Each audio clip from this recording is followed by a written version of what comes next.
Okie doke. Everybody face the front. We're going to read a little bit about Johnny Appleseed. This book is by Stephen Kellogg. Pay attention. Here we go. Hopefully y'all can hear me a little better with this. Very nice. Okie doke. John Chapman, who later became known as Johnny Appleseed, was born on September 26th. When the apple trees surrounding his home in Leominster, Massachusetts, were as red as autumn leaves. John's first years were hard.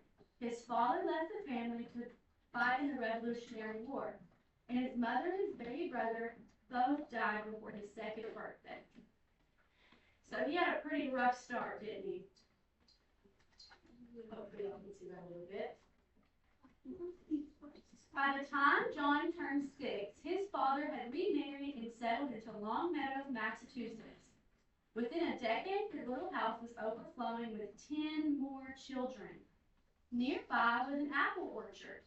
Like most early American families, the Chapmans picked their apples in the fall, stored them in their cellar for winter eating, and used them to make sauces, cider, vinegar, and apple butter. John loved to watch the spring blossoms slowly turn into the glowing fruit of autumn. That's pretty, isn't it? Yeah. No. Do you remember how many, did y'all catch how many brothers and sisters he had? 10. Wow, could you imagine? Watching the apples grow inspired in John a love of all nature. He often escaped from his household to tranquil woods. The animals sensed his gentleness and trusted him. As soon as John was old enough to leave home, he set out to explore the vast wilderness to the west. When he reached the Allegheny Mountains, he cleared a plot of land and planted a small orchard with just one pouch of apple seeds he had carried with him. So what is John Chapman doing?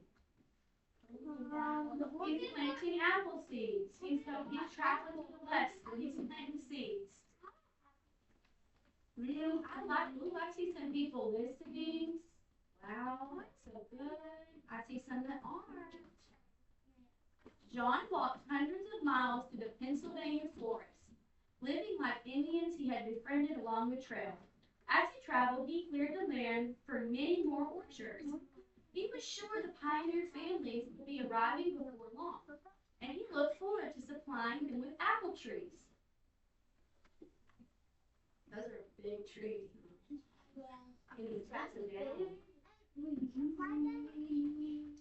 When a storm struck, he found shelter in a hollow log or built a lean-to. On clear nights, he stretched out under the stars. Over the next few years, John continued to visit and care for his new orchards. The winter slowed him down, but he survived happily on a diet of butternuts. Butternut. Where's the word? Yes. One spring, he met a band of men who boasted that they could lick their weight in wildcats.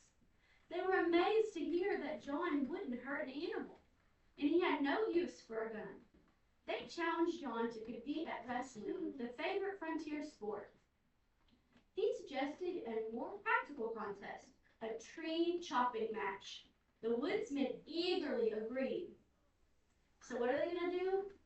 They're going to have a tree chopping match. Let's see. Oh, wow. Look at them go.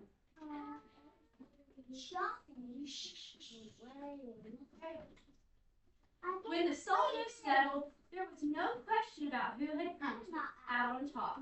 John was pleased that the land he had for his largest orchard had been so quickly cleared. He thanked the exhausted woodsmen for their help and began planting.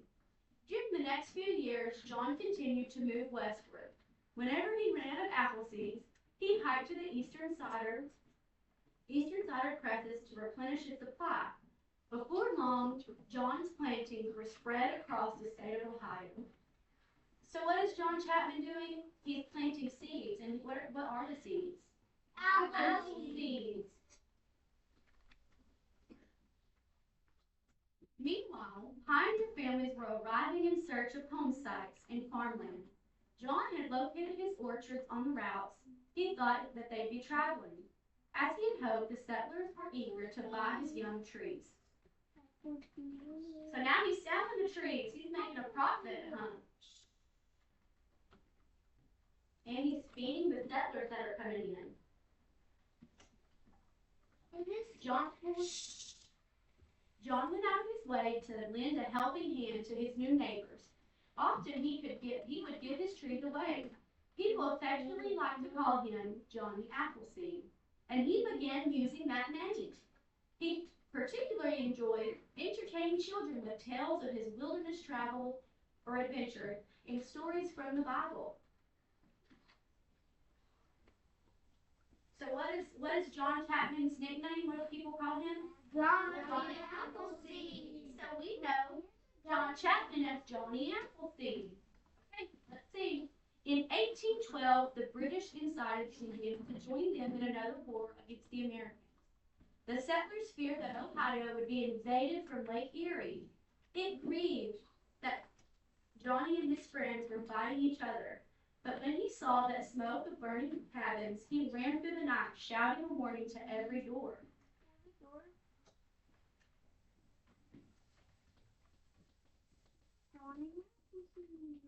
After the war, people urged Johnny to build a house and settle down. He replied that he lived like a king in his wilderness home, and he returned to the forest that he loved. During his long absence, folks enjoyed sharing their recollections of Johnny. They retold his stories, and sometimes they even exaggerated them a bit. So, have we heard these stories before about him? No. Yeah. No. Okay, let's listen back to finish it up. Some recall Johnny sleeping on a treetop hammock and chatting with the birds.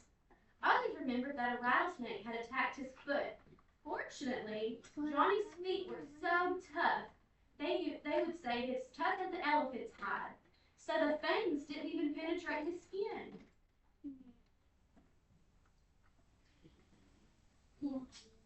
That could be a tall tale, huh? This book is about tall tales. It was said that Johnny had once tended a wounded wolf that kept him for a pet. An old hunter swore he'd seen Johnny frolicking with a bear family. The storytellers outdid each other with tall tales about his feats in survival in the untamed wilderness.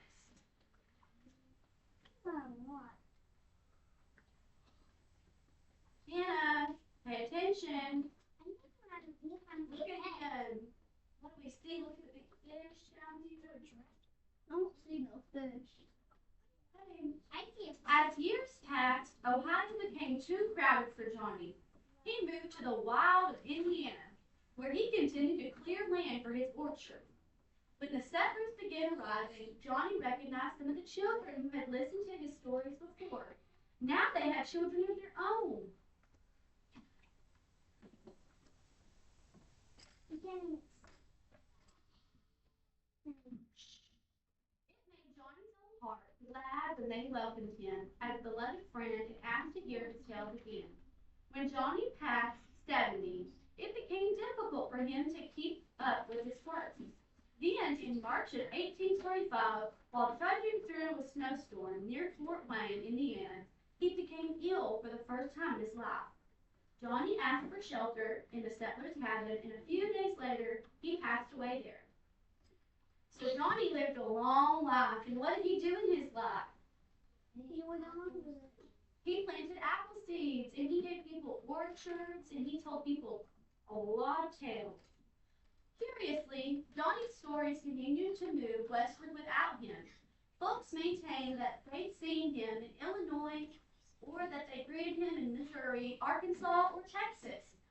Others were certain that he planted trees on the slopes of the Rocky Mountains, or in the California's distant valleys. Even today, people will still claim they've seen Johnny Appleseed.